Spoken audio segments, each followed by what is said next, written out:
Okay, good morning. Good morning. So, Could have been in with you. Yeah. Wait. so here we are again. What is it, the third or fourth or fifth month of this pandemic? More than anything, I think in my life, we don't know what we can count on. We don't know what we can count on in regard to our government, in regard to each other, in regard to our lives. And so there's a lot of people are distressed, of course. There's a lot of despair, of course. Afternoon nappies for us. What'd you say? Someone else is talking here. There's about the interminability of COVID.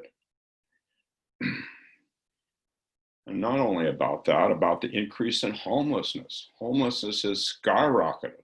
I was part of a movement years ago to end homelessness. In the homeless camps, one of you has been working in homeless camps in Powderhorn, which are just huge. The social chaos in Portland. So it's not surprising that we're distressed and despairing. I've got to just close my door because my grandkids are out there. Hold on for a second.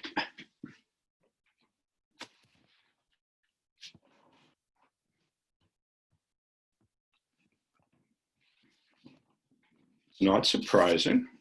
And when that happens, we tend to give up our dreams and our aspirations to do things that bring us deep joy. We close heart-mind. Heart-mind in Buddhism. Bodhicitta in Sanskrit, C-I-T-T-A, heart-mind. Bodhicitta, awake heart-mind, which is about our practice is all about, awakening to heart-mind.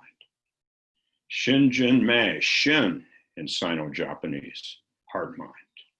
Shinjin-mei, trust in heart-mind, trust in heart-mind. Oh, heart-mind is different from the social self. It's the heart-mind right here, and yet it's the heart-mind of the universe. So we're more likely to be closed off from heart-mind during a time like this, for sure. And we're also more likely to be closed off from heart-mind if our parents told us dreaming is nice, but real life's not like that. How many of our parents told us that? Dreaming is nice, but real life's not like that. If our parents stripped their own lives of their dreams and downplayed their own imagination or didn't get what they wanted, they passed it on. They passed it on. But we don't need to believe that the parental voice that says we should or shouldn't do something or be someone is our deepest voice, even in a time like this. We don't need to believe that.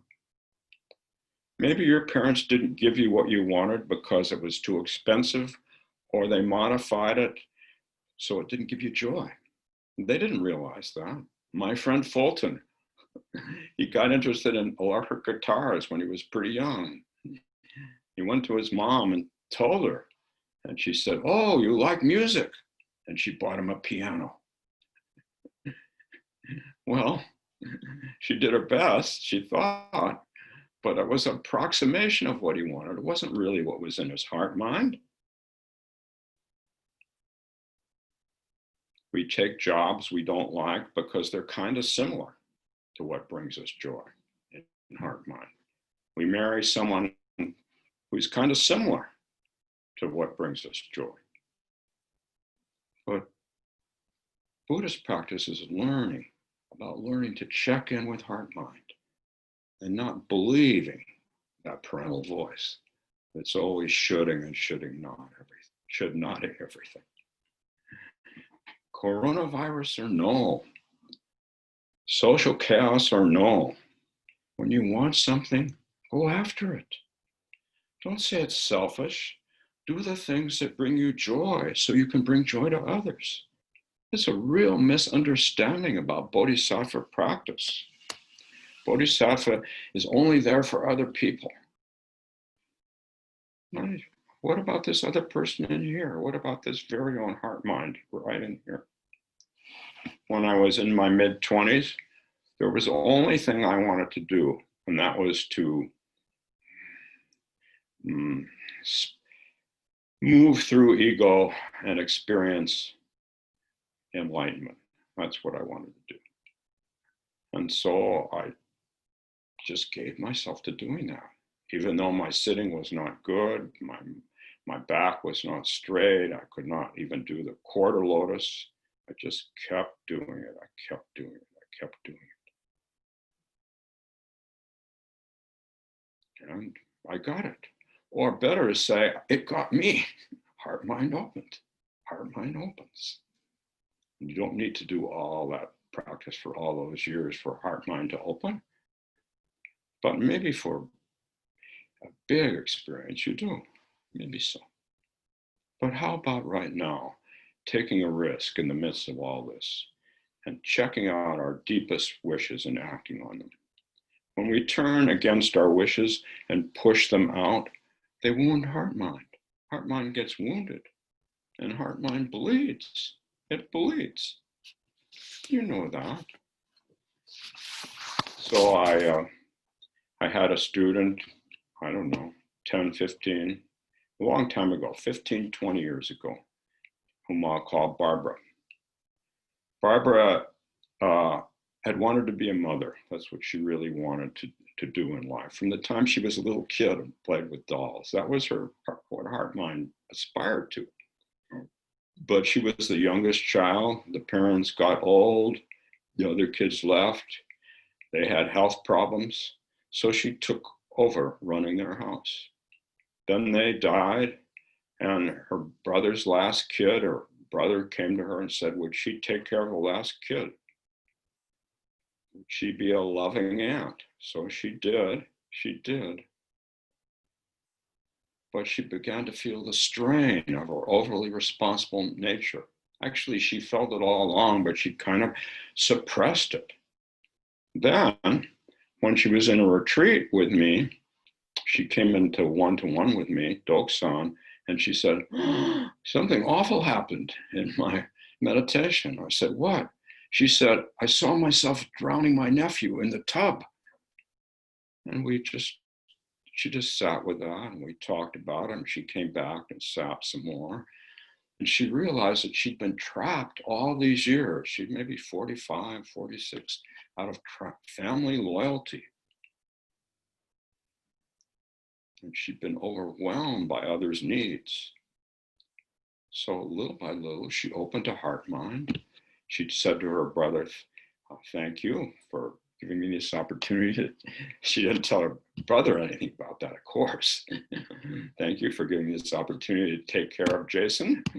But now it's time for me to move on. And she adopted twins, 46 years old. Wonderful, wonderful. I got an email from her recently, and she's doing just great. So behind that horrible thought that we have, often there's an innocent wish right in heart mind, right in heart mind, an innocent wish. Who we are is different than who we were told to be. Are we hiding behind someone else's idea or an idea of our own that we've internalized from the outside about who we're supposed to be? What about our deepest aspirations? What about our deepest joy? When we're really happy, we want others to be happy. Our cup runneth over. Heart mind. The more we give, the more we get. The more we get, the more we give. Heart mind. So generosity is not about should, it's about tapping into heart mind. Even in despairing times, even in despairing times. In human history, there have been a lot of despairing times, but I won't go through it. I won't go through the despairing times. Joanna Macy, the ardent environmentalist and Buddhist teacher, has talked a lot about despair and empowerment. Despair and empowerment. And here's what she says. And unblock our feelings of despair about our threatened planet and possible demise of our species. Until we do, our power of creative response will be crippled. So we need to unlock our feelings of despair. Be in touch with that despair, right in the center, the sadness right here. Despairing, but never helpless, never helpless. Hopelessness and helplessness are learned. They're learned. We weren't born with hopelessness and helplessness. We were born with heart mind. We were born with it. We attained enlightenment. We're enlightened before we were born. You believe that? We are. Heart mind.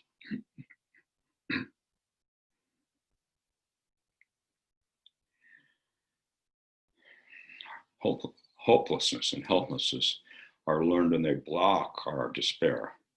Hopelessness and helplessness, there's no future. We're paralyzed. We're frozen. We feel tight in our stomach or squirming in our stomach. When heart mind is overlooked, this happens. Hopelessness and helplessness, sometimes we have, even if it looks from the outside like we're having a functional life. It looks like it. But what happens when you first wake up in the morning? When you first wake up in the morning, how are you? Do you feel, oh, another day, I've got to get up. I can't really do anything, but I've got to get up. That's a little bit of hopelessness and helplessness, isn't it? That's a little bit. Just notice when you first get up, or you just get up, regardless of the pandemic and what's happening in Portland and the way Black people are being treated. You get up.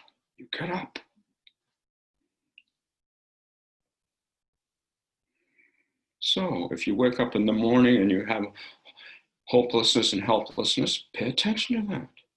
It's not bad. It's what it is. They're psychological defenses. They help us to avoid despair. And in a way, hopelessness and helplessness even soothe us. Oh, yes, I don't feel like doing anything. I'll get up. I'll just ooze on into the bathroom and shave. Nothing is going to go right. The more hopelessness and helplessness, the less activity of heart mind, because they're learned. If we have trouble acting from heart mind and we're hopeless and helpless, there are 5 things that I suggest you do. 5 things I suggest you do. First thing, as I said before, when you were a kid, maybe your dreams reminded your parents of what they had lost, and you feared their retaliation. So you learn not to really value them, not to really go for them. But in that case, you can unlock the despair. Unlock the deep despair inside. Even cry a little bit or a lot. And then notice what deeply interests you and follow up. Take a small step on behalf of your deep interest. It doesn't matter if you're 27 years old or 77 years old. It's the same. Second thing you can do is realize that your helplessness may just be inexperience. Maybe you're just helpless because you're inexperienced. And because you're inexperienced, you've got an unrealistic view of the future, hopelessly view of the future. Sometimes helplessness due to inexperience is a necessary step to grow, right? So I've talked before about, more than once, about my daughter getting married in France, and I had to do the first dance, or maybe, I don't know, I can't even remember what now whether I was supposed to dance with my wife or my daughter, but I had to do the first dance in front of 200 French people. I felt hopeless and helpless. I got kicked out of dancing class when I was a kid. I won't tell you why. Oh, we were doing bad stuff. We were going across the street and smoking cigarettes. Anyway, I got kicked out. There I was. I felt hopeless and helpless. But with the encouragement of my wife and my own practice and my own daughter and everybody, I practiced. I practiced at home. I practiced with a dance teacher. I practiced with my wife. I practiced with my daughter-in-law. And the hopelessness and helplessness went away. And I'm not saying I was exactly the belle of the ball, but I was able to do it and even enjoy it in front of all those people. The third thing that we can do when we feel hopeless or helpless is to tolerate setbacks as long as we're doing what we really care about. Check in. Even if you have a setback, is this what you really care about? You're always ups and downs. Anything you really care about is sometimes going to be down.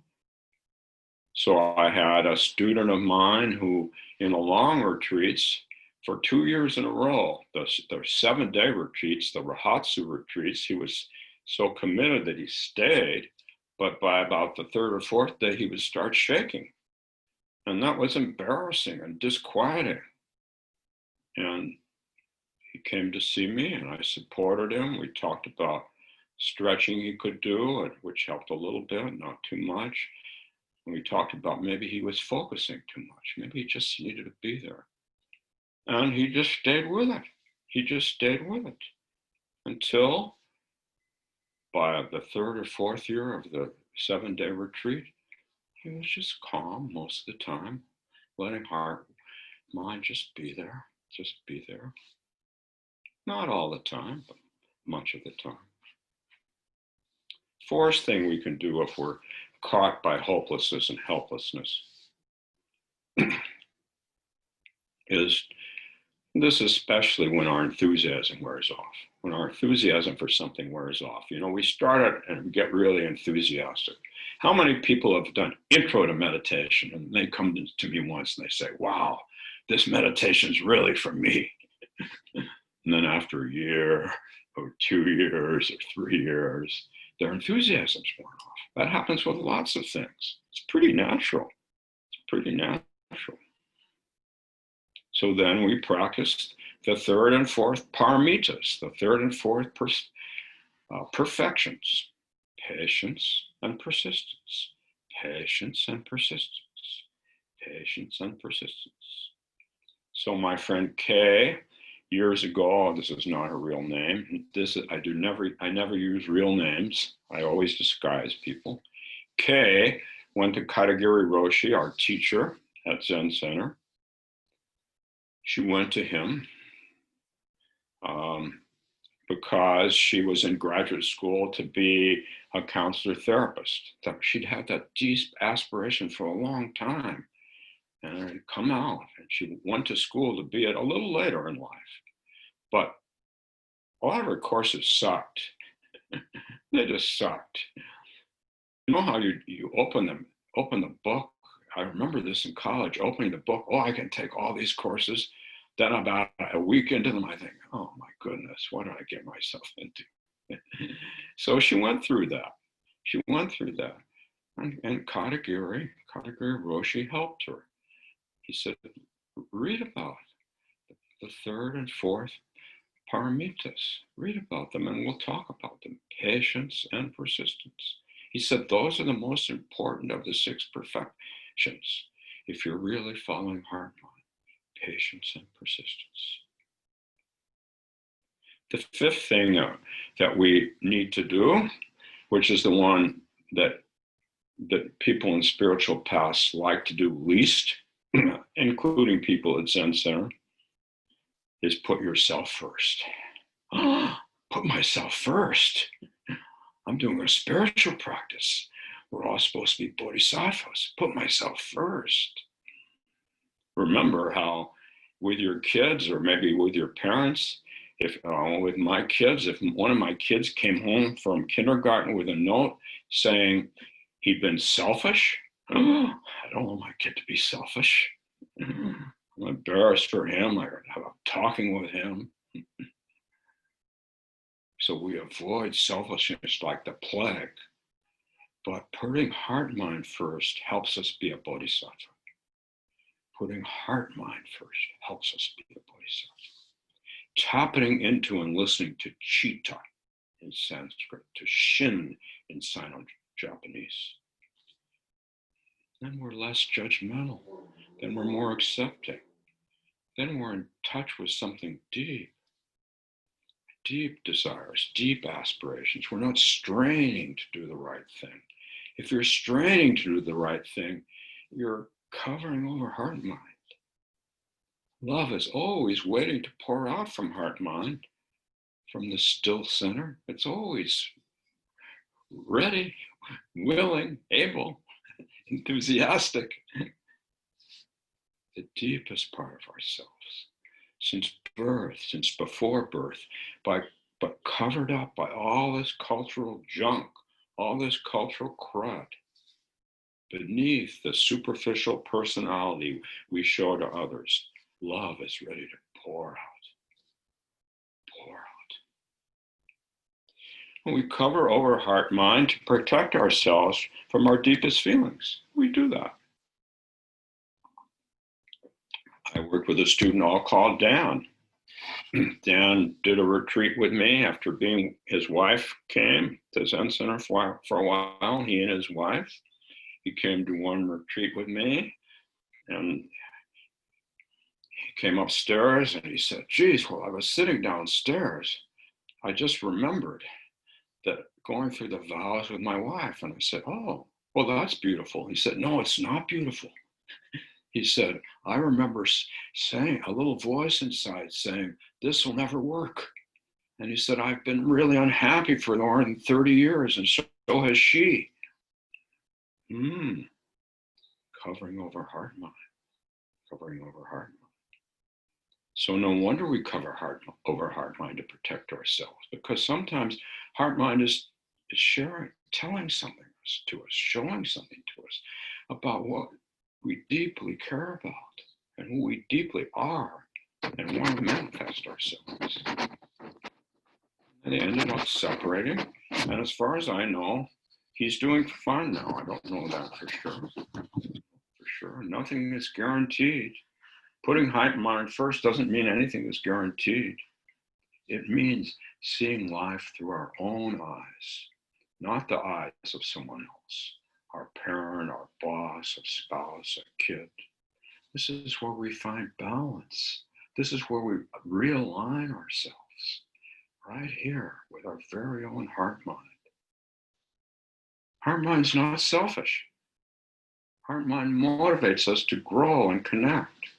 Selfishness is all about immediate gratification, immediate self-protection, the socialized false self, hung up on problems, echoing from the past, from the past, from the past, echoing forever. Heart mind's not ruled by the past.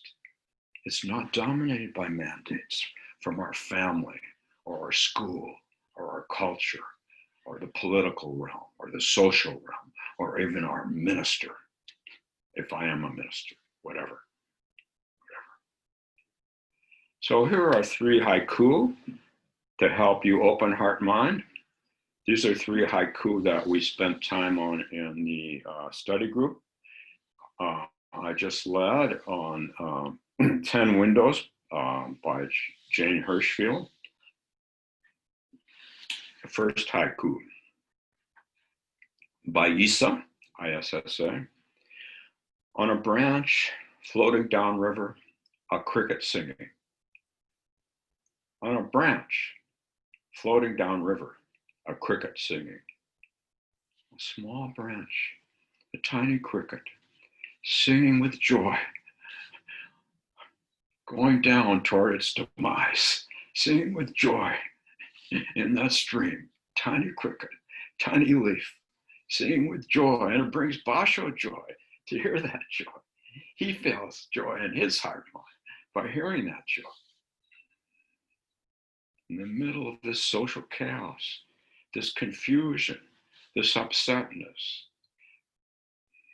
that we're feeling, life can be more precious, more chance, maybe to pay attention to and express heart and mind. Maybe two more haiku. The first about the permeability. The next two about the permeability of heart mind. Permeability.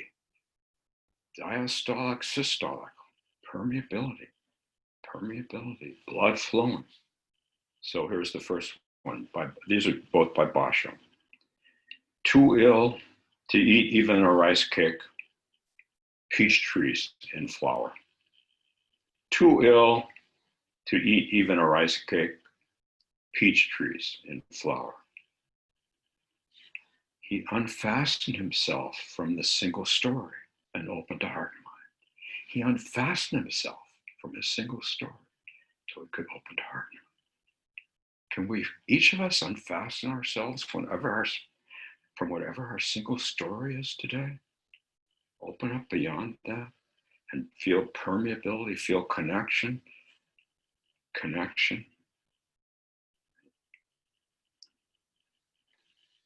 So Barbara, whom I talked about before, who had one story, duty and loyalty. It was a beautiful story, but it was a very sad and limiting story. First to her parents, then to her brother and her nephew, overlooking her own needs because she had a deep desire to have her own family. What's your single story that you're fastened to? Maybe your single story is the world is going down the tubes. That's a pretty frequent story these days. It looks like it, at least the US, maybe not the whole world, but environmentally, it seems like the world is going down the tubes, right? But how about permeability? Chuang-Tzu, in the 4th century before the contemporary era, talks about the world going down the tubes. All the wars going on in China, the huge epidemic, the huge plague. But as he points out, it's just a single story. There's deep joy in just opening our heart to all of life. So the second haiku of Basho's, it's about 2 sea slugs. Basho tends to write about these, crickets and insects and sea slugs and butterflies. He's wonderful. The Buddha nature of a sea slug, right? Of a butterfly, the heart mind. Anyway, sea slugs, frozen alive, one body. Sea slugs, frozen alive, one body. So he sees them frozen there. Oh, he sees them. But also, he feels the inseparability of their suffering from his and from all life's suffering. There they are, frozen together. Permeability. Sea slugs, frozen alive. One body. This little heart mind, the heart mind of the universe. So when is it heart, mind, and when ego? That's a good question. People asked me before. So I have my answer for this morning, which you can take with a grain of salt or take seriously, whatever you want to do. Probably better to take all these teachings with a grain of salt. So when is it heart, mind, and when is it ego? 1, heart, mind doesn't go on and on with rumination or criticism of self or others. Ego does. 2, heart, mind doesn't rationalize. Ego does. 3, heart, mind's not, doesn't have all kinds of emotional waves. Anger, euphoria, embarrassment, sadness. It's very straightforward. Very straightforward.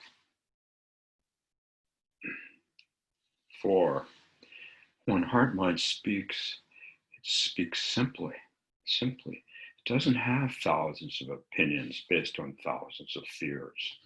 It supports originality and individuality without worrying about being left out, rejected, or not fitting in. And number 5, heart mind rests in a don't know space. Ego can't rest in don't know. Ego hates don't know. Heart mind just rests in don't know. And out of that don't know, out of that resting in heart mind, things happen. There's a felt sense of what I want to do deeply. Maybe there are only dim images of what I care about, but they're there. Maybe a few words come, maybe not very many, but they're there. But if I rest in heart mind, that felt sense, those dim images, those few words are calling me to be who I really am, who I really am. Ego doesn't like that. Wants to get it all figured out. Heart mind just is here. So in one-to-ones I've been doing with people, have been talking. I expect them to be about loss of relationships. Loss of relationships. Somebody was just talking to me yesterday about loss of coffee hour at Zen Center. I really miss coffee hour at Zen Center. Pining away for it. Loss of many different kinds of relationships. Two-dimensional relationships are satisfying, but not the deep satisfaction of a deep relationship, which is three-dimensional. Although actually, some people are doing pretty well with two-dimensional relationships now. Loss of relationships, so that creates a hole in heart mind. Of course, we're sad, of course. Whether it's the loss of people, animals, or some other committed relationship, we miss it. So what do we need to do? We need to take a risk. Make more heart connections. Take a risk of being dissed by someone. Take a risk of trying on an activity that you don't know if you're going to like and you're going to be welcomed. Probably an online activity, or possibly maybe an outdoor activity where you keep social distance. Take risks to make heart connection. Knowing that you might fall. You will fall. It's okay. You can get up. You can try again. You can do it. You can do it. So here's Anahis Nin about heart mind. The poet Anahis Nin, Henry Miller's lover, if you remember Henry Miller. Maybe you don't. My dad kept a book by Henry Miller hidden under his liquor in the medicine cabinet, which I found once. Anyway, that's off the subject. Anahis Nin. And then the day came when the risk to remain tight in a bud was more painful than the risk it took to blossom. And then the day came when the risk to remain tight in a bud was more painful than the risk it took to blossom. So we risk rejection. We do. We don't like rejection. We take a risk, and at some point, we're filled up. Heart mind is filled up. Because when we give, we get. Sometimes, not always. But if you get a little bit, give some more. You'll get more. It'll be wonderful, regardless of what's going on out in the external world. Open to your very own heart mind. The still heart mind of the universe. But that's what I want to say today. I'm glad to take questions or comments from anyone about anything.